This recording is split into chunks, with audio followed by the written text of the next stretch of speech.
We're here to make a new type of news. New insights, new styles, and new topics every day. We are News Generation. Making news just for you. It's April 3rd here in Seoul. I'm Shin-Yoon, and this is News Generation, where we make the news at Arirang's very own open studio.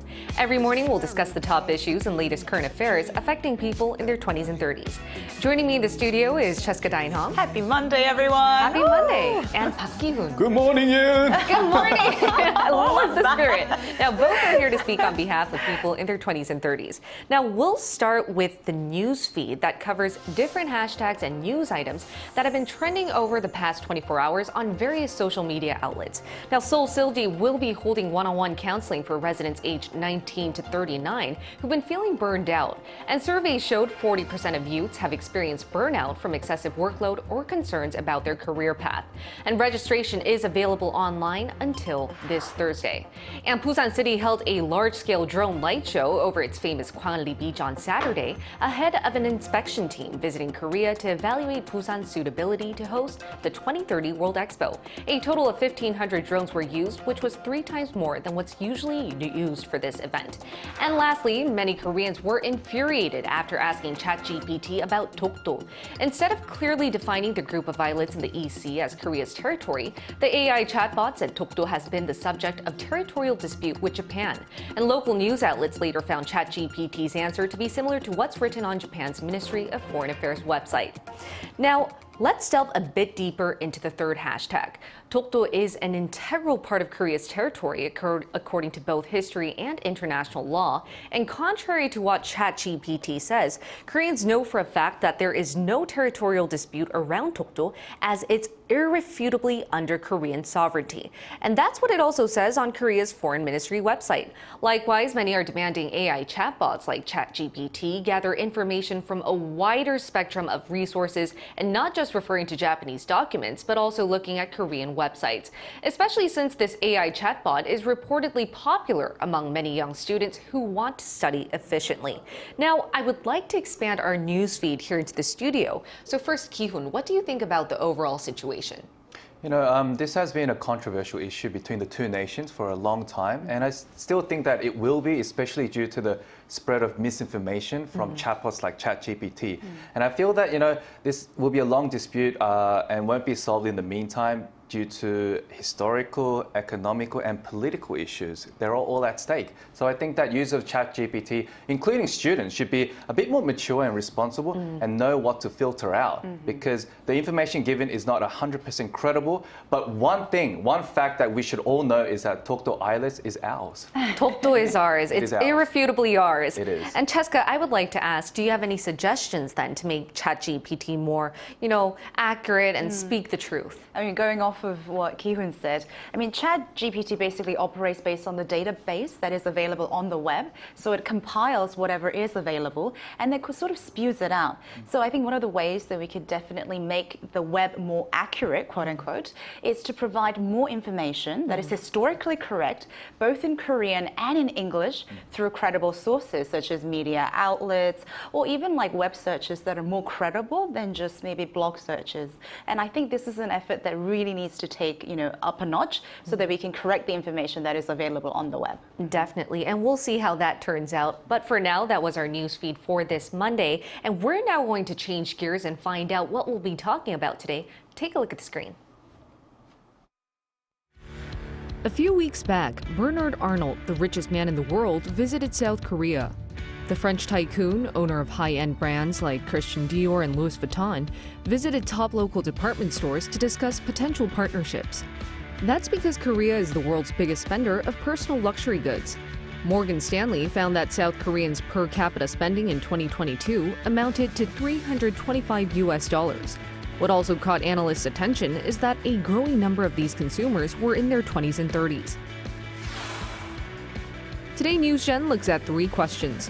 1. Why are millennials, Gen Z, and Korea so into luxury spending? 2. What's the perception behind this? 3. How could we become better, smarter consumers?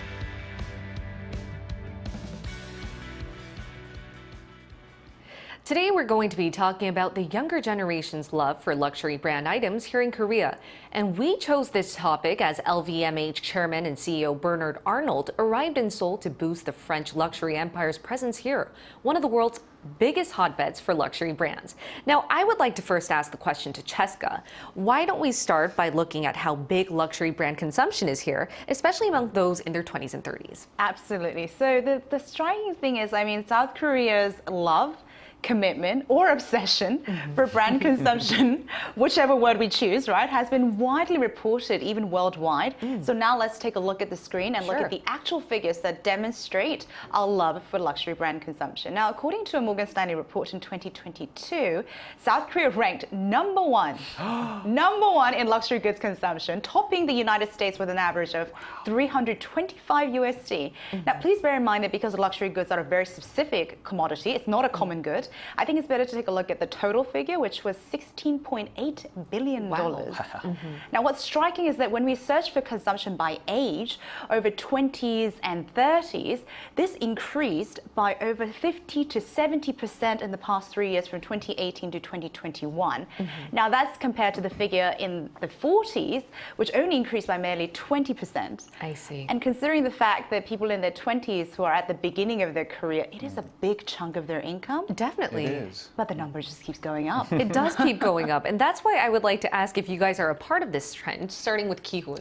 I do have quite a number of friends who are part of this consumption trend. Some are very sensitive to fashion trends and want to follow suit by buying one of the items like a famous celebrity has. And also nowadays we see a lot more Korean celebrities being ambassadors of these high-end luxury brands. So it becomes more easily, we're easily influenced. But you know, there are others who just buy them for self-satisfaction and of course to flex and to show off to others to receive the attention they want, especially through SNS. Right. And also, right, that's true. Yeah, and this consumption behavior is prominent among teens as well. Oh, right. So there was a survey conducted and showed that 56.4% of middle school students have bought some sort of designer label products. Middle school students? Yeah, middle school students. I didn't even own a phone back in middle school. Am I And the figures are quite striking. It is. 56.4%. That's a lot. It's a big percentage. And that's why they were coined the term 등골 breaker. Oh, I which know means this one. Spine breakers. Right. So they forced their parents to work harder to, make them buy those luxury brands for them. So literally it made their parents like hunch their backs more and more until it broke. So Sorry, parents. But overall, I think we can just say that, Koreans are big consumers of luxury brands, regardless of age and gender. And they're starting very, very young. And that's why I would like to ask you, Cheska, are you a part of this trend as well? I definitely didn't own one back in middle school, so I'm not part of that crowd as much as I wanted to. But for me, I think I grew up thinking that, brands are more of a legacy, and owning it would be a part of owning a heritage of that brand itself. So I would like to own one or have one when I feel like, one, I'm a brand myself, and two, when I have built my own legacy so that it's more of a physical manifestation of where I've come. But even when I do buy it, I would probably give it to my parents or grandparents because of longevity. Because they don't change items very often. So. Right. And the quality is good. You have to admit that. Exactly. Right. For that exactly for that reason. Right. Yeah. But Ki-hoon, you mentioned your friends, but what about you? Are you into luxury brands?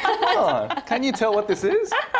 No, only when I can afford them and when I'm in a financially stable status. But as much as I appreciate luxury goods, I wouldn't go out of my way to get my hands on one because I feel that what brand you wear doesn't determine who you are on the inside. So for me, it's more about the inside that matters more. You're a brand yourself.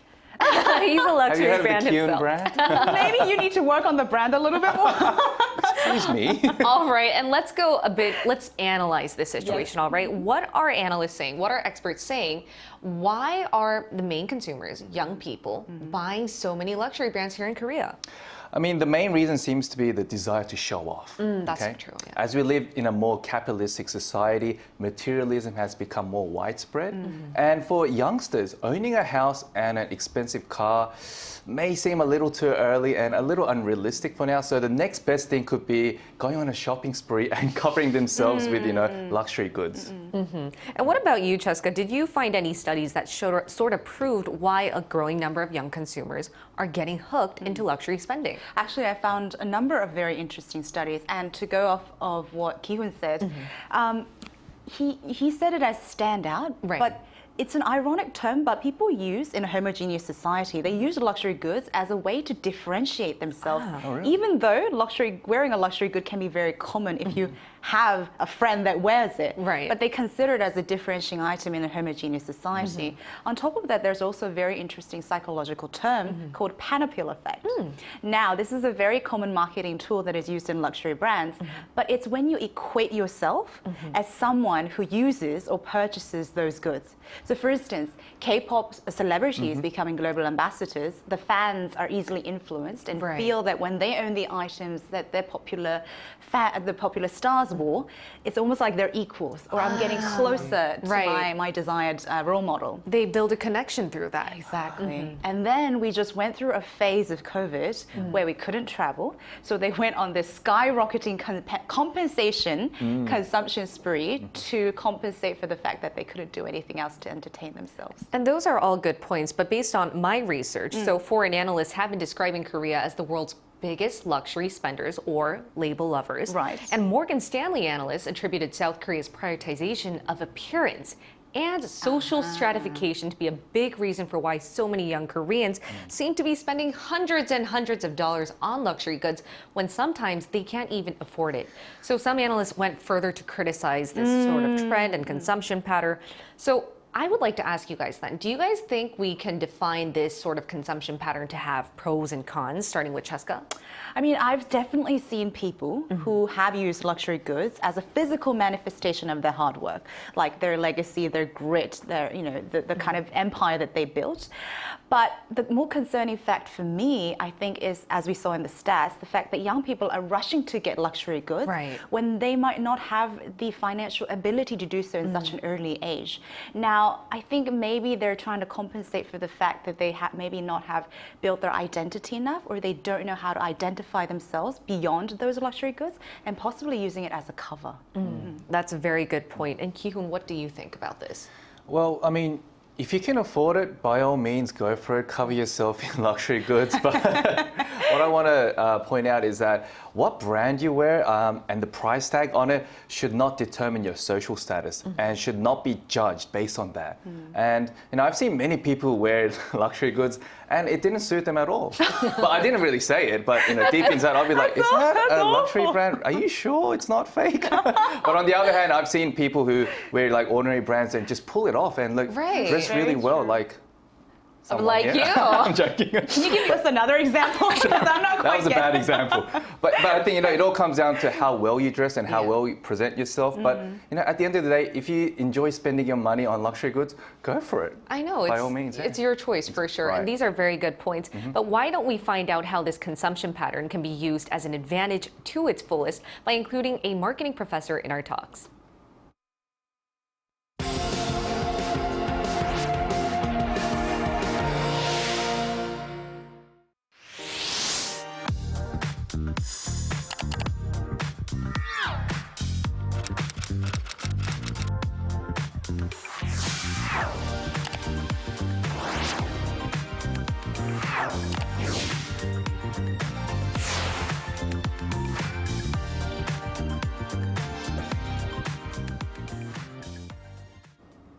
So it's hard to define whether luxury spending is good or bad, but what we know for sure is that a lot of young people in Korea are a part of this consumption trend. And here on NewsGen, we would like to find out more about the pros behind the spending and how we could all become smarter, better consumers. So let's hear from Dr. Jared Watson, Assistant Professor of Marketing at Stern School of Business at NYU, to get some answers.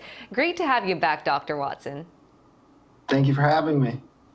All right, so as a consumer psych expert, what do you think are the main reasons behind the younger generation spending on luxury brands, and what is the biggest appeal that the brands are marketing?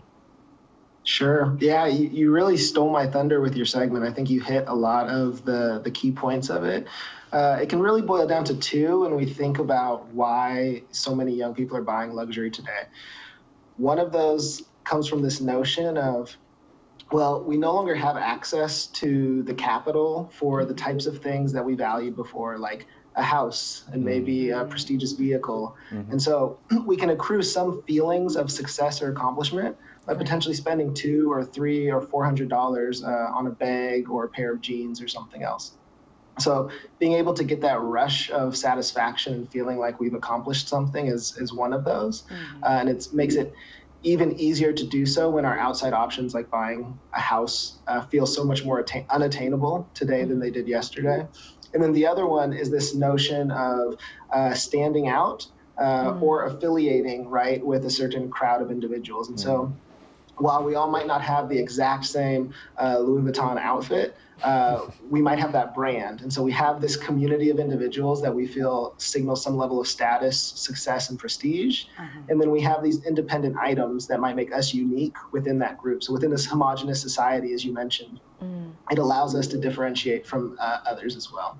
Right. So that's what's happening. And then you asked, well, what are they doing to reach the consumers today? What are they marketing to us? And it's access and it's assimilation or affiliation, right? So it's very much buy our products, feel joy, feel happiness. Look who else wears this. It's the celebrities that we love. It's the influencers we follow on social media.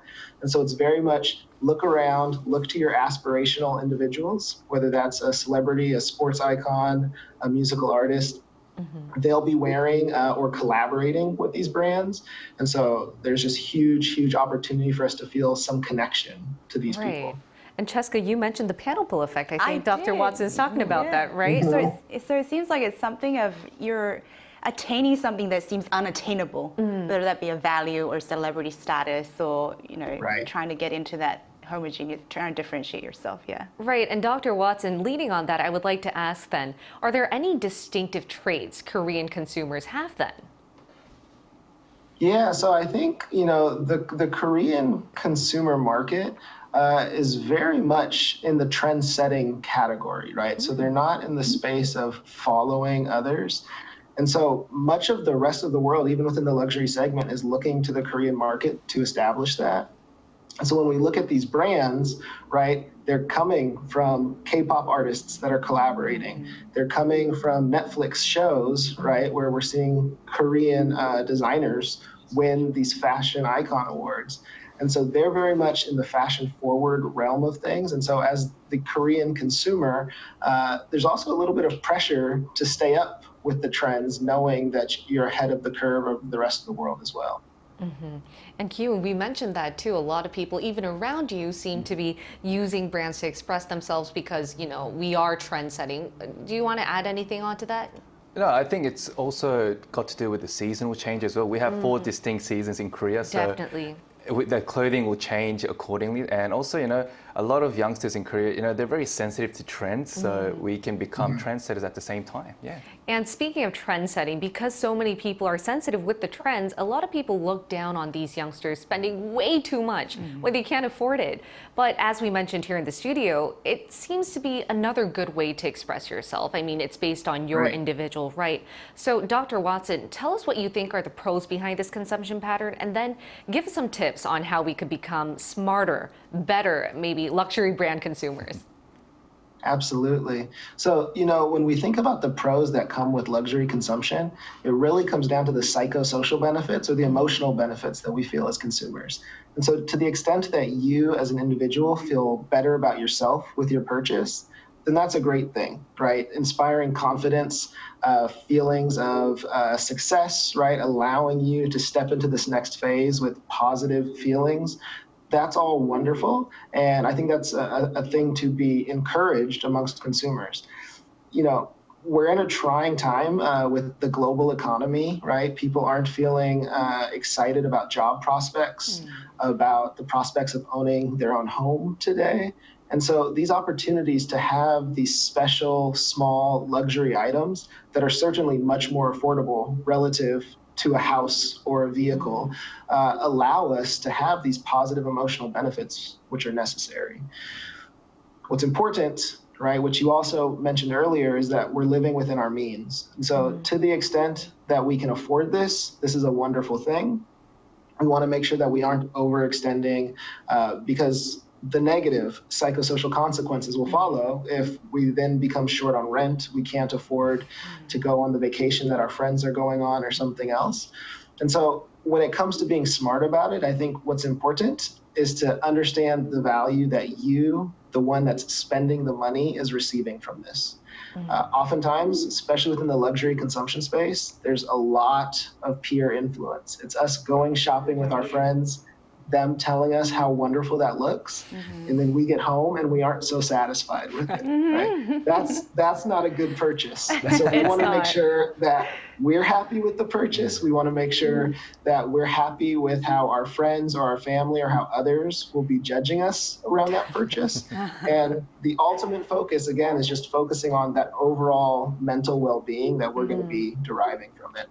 All right. And so as long as you're having a positive benefit, then it's a good purchase. All right. Thank you so much, Thank Dr. you. Watson. You mentioned amazing points right there. Thank you so much. Anytime. Thank you. Thank you. All right. Now, based on Dr. Watson's interview, I would like to ask any points that really caught your attention.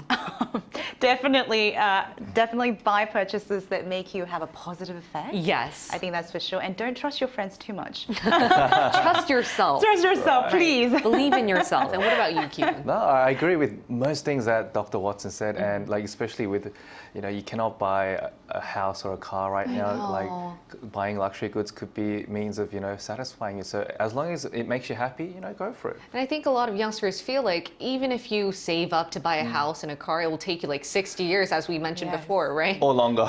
Or longer. All right. And to find out whether luxury spending is as big abroad as it is in Korea, we asked our viewers from abroad. So take a look at the screen to see what a few of them had to say. Kohi Nomi says, "Hi from Tokyo. I personally don't own designer products, but some of my friends at university do. It's also common to see the younger generation with designer products in fashionable areas like Shibuya, Harajuku, and Ginza." And Pumpkin Mosey said, "I'm from the United States. I personally have no interest in designer products and don't own any." And Arch of Science says, "I don't own any, but I'd be willing to buy and give to my loved ones if I can afford it."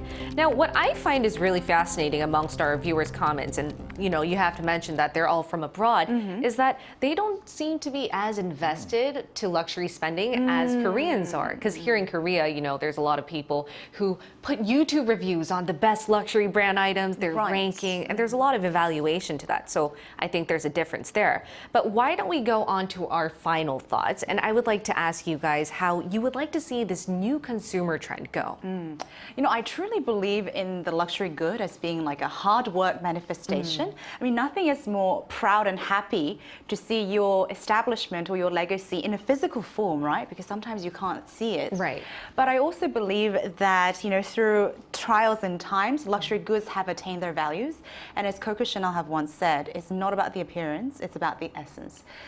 So Love that. It's all about the essence. it's all about Word the of the day. So I do hope that our younger generation make purchases, and ourselves included, based on our legacy and our values and our essence. Because then whatever brand we wear or own will become a luxury because of our own brand. Definitely. And I think you can relate to that, right, Ki-hoon? Right. As long as you don't affect others, Right. with your consumption behavior, like peer pressure, and keep it in moderation. I see nothing wrong with the flex vibe because it shows that youngsters are a lot more flamboyant, adventurous, and even they can become new trendsetters. Yes, so that's there's very nothing true. wrong with that. All right, and I'd like to sum up. We found out that Korea has the world's largest per capita luxury spending, only because of how society has evolved, though. We've seen lower birth rates, spikes in real estate costs, and the tendency to enjoy life at the moment. And this has all come together to promote more spending, even for expensive items like high-end brands. But at the end of the day, you should be happy with what you're doing. And all right, we'll be here every day from 9:30 a.m. to 10 a.m. Korea time, bringing you the topics that young people are talking about. Special thanks to Cheska Dainha. Pleasure is always mine. Thank you. Thank you for having me. And thank you everyone for watching. We'll see you tomorrow. We are News Generation. Generation.